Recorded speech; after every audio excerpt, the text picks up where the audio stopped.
dominated the fight for the most part. Max showed how tough he is. Max had some moments as well. He definitely turned on the pressure, unloaded with some amazing combinations. But Dana actually said an interesting point. He said, I always wanted to know what Max was going to look like at 155.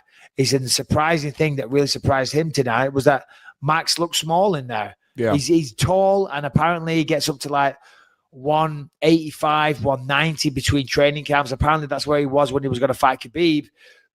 So everybody thought that 155 was going to be easy for him. And, of course, making 155 is easy. But he did look remarkably smaller than Dustin Poirier last night. Dustin just looked thicker. He looked more natural at that weight class. Looked way more powerful as well. Way more powerful. Look, because his shots were really hurting Max. And Max is not so much. As we know, Max is a volume striker. The volume gets it done, and then you wilt under so many punches. But even though Max was carrying a little bit of, he wasn't fat, but he wasn't as ripped as usual because obviously he came in 10 pounds heavier. He still looked smaller. It's surprising. Yeah, it was. I mean, look, Max did an incredible job, and that was, fight of the year candidate the whole time. Both those guys just kept on throwing. And yeah, dude, I mean, you tweeted it out. Honestly, hats off to both those guys. But yeah, Max Holloway. That was I said it on the last show, that was the A plan. That would have been really good for the UFC's bottom line had Max Holloway won that fight. I'm not saying that it's not good for Dustin Poirier because now they have an opportunity to make a new star in Dustin Poirier. I just think the story of, Max losing to Conor, it's the last loss that he ever had in his career. Now he has a 155-pound interim. There's so many angles you can go with it there. Whereas with Poirier, I think that, I guess Khabib said, I'll see you in September. Is that when Khabib's off of suspension, September? Yeah. Probably. Yeah, September. I think he's going to have a hard time with Khabib, and it's just not, I'm not like, oh my God, jumping at that fight. There's not much of a story there besides the fact that it's the fight that should happen. Interim versus champion. It makes sense. But overall, it's just not as exciting of a story. I don't know if I necessarily agree with that. You're right in what you're saying. We went back and forth on the last show about this, so we won't spend too much time. Theo Von, podcaster and comedian Theo Von, he messaged me. He's a Louisiana boy as well. And Dustin Poirier and him, I don't know if they're close, but they run the show together and they're from the same area. They certainly seemed close. And Theo Von was messaging me. He was like all excited. He's like, who do you think is going to win? You think Poirier does it?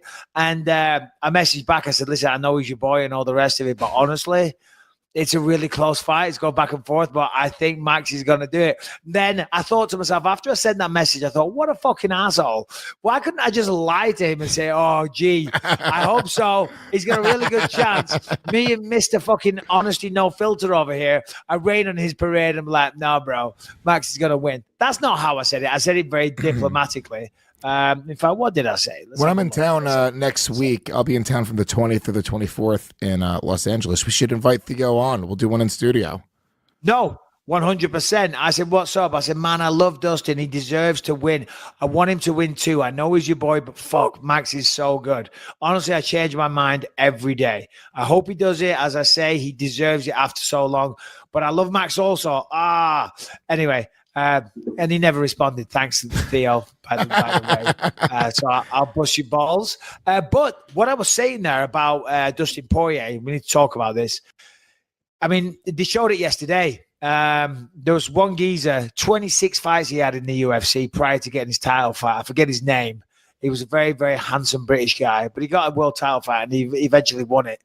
But the second in line to hold the second in line for that dubious title of most fights without a title shot is Dustin Poirier. 22 fights in the UFC, finally gets his title shot, he wins it. And he's a guy that's dedicated his life. He's a fighter's fighter. You know what I mean? He's a tough guy. I don't think, he's a guy that everything he's got in his life, he's worked for, so he deserved it. For me, I was kind of wanting on a personal level, Dustin to win it. Not because I prefer him to Max. I love both guys, but Max is already the 105-pound champ. You know what I'm saying?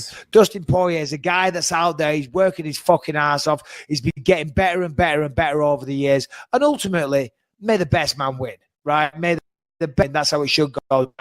Like for Dustin Poirier, that he deserves to go in the ups and downs, kind of like I did. Then he finally gets his shot.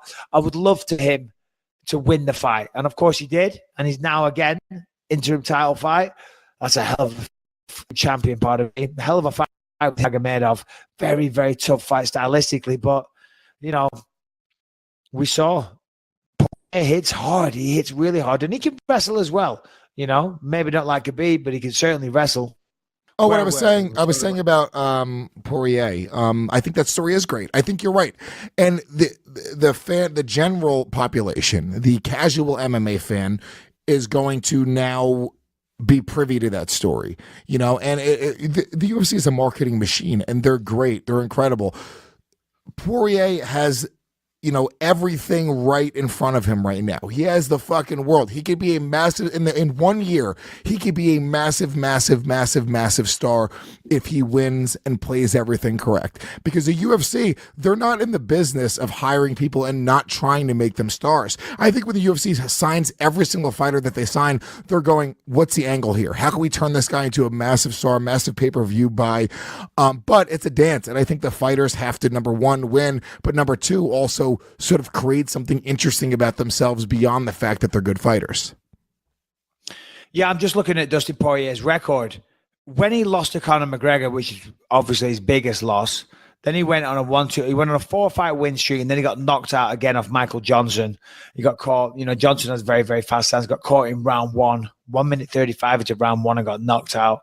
And then he beat Jim Miller, no contest against Eddie Alvarez, beat Anthony Pettis, beat Justin Gaethje, beat Eddie Alvarez, and now he just beat Max Holloway. So, you know, I mean, the level of competition that he's beating there is very, very high. You know, you were talking about Max Holloway versus Conor McGregor. I mean, Poirier in a ring against Conor McGregor, that'd be massive business. But I just don't see how the UFC could really do. It's got to be Nurmagomedov. That has to be the fight. That's the whole point of having the interim. You then fight the champion, unless Nurmagomedov is injured or whatever. But he's not injured, he's suspended, but you never know. He might get injured in the meantime. Or there could be some sort of backroom deal in the UFC, pays Nurmagomedov X amount of dollars to sit out for a little while longer as they set up Conor versus Dustin Poirier. I'm not saying the conspiracy is here, but that's what I would do. I would say, hey, you know what, Nurmagomedov, here's $1 million. Go away. Just go fucking wrestle bears in Russia right now. Drink some vodka. Do what you got to do. Hang out with Putin. Have a fucking blast for another 6 months, because you set up Conor versus Poirier. That is a very winnable fight for Conor. Honestly, the way I was watching Poirier box last night, it is not a foregone conclusion that Conor McGregor can beat Dustin Poirier again. That was a really incredible performance by Dustin Poirier, and Conor beat Poirier at 145 pounds. Poirier looks great. He's going up against heavy, heavy hitters, Eddie Alvarez, Justin Gaethje. Now, Anthony Pettis, he beat Anthony Pettis recently, which, you know, Anthony Pettis just fucking knocked out, what's his name at 170? Wonder Boy. So, you know, guys that really have heat on their punches, he was able to go and you know, not only, you know, stay in there with, but actually knock out TKO against Justin Gaethje, TKO against Eddie Alvarez. These are fucking tough fights. So who knows now? I mean, Conor McGregor, it's not like, you know, he's been losing. Dustin Poirier's been winning. That's a crazy fight right there.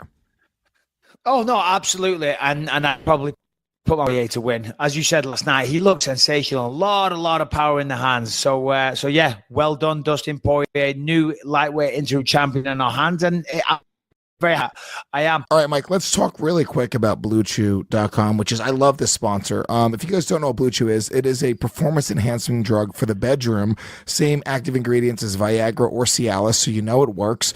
But it's substantially cheaper and works a lot faster because you actually chew it. It's a little blue chewable candy, basically, and it gives you a really amazing boner. There's no other way to describe it. If you want a fuller, harder, faster, stronger boner, you gotta try BlueChew.com. I love it. My girlfriend loves it. It really is an incredible product. But not only that, Mike, the best part about Blue Chew, it's very discreet. You do not have to go to a doctor's office. You don't have to go to the pharmacy. You do everything online. They give you the prescription right over the internet, and it shows up to your door every single month in discreet packaging, so your neighbors don't have to know about it. You're nice and easy. And by the way, this isn't anything to be embarrassed about. I'm not embarrassed about using Blue Chew. I got no problem, with an erection. This just makes sex even better.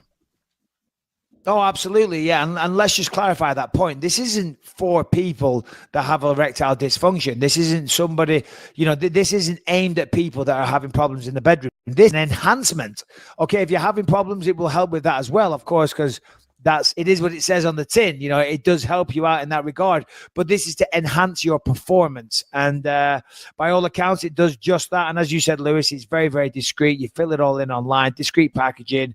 And yeah, you've heard us talk about it many, many times. And Lewis loves it. I love it. And you will also love it. So please give it a try. Go to bluechew.com, BLUECHEW, bluechew.com. Use the promo code BELIEVE. And guess what? We're going to enhance your bedroom experience for absolutely free. You're just going to pay $5 shipping. BlueChew.com. Promo code is BELIEVE. You will be enhanced. Your girlfriend will love us. Your boyfriend will love you. We will be heroes. And you'll be a happy, satisfied customer. BlueChew.com. Promo code BELIEVE. Lewis.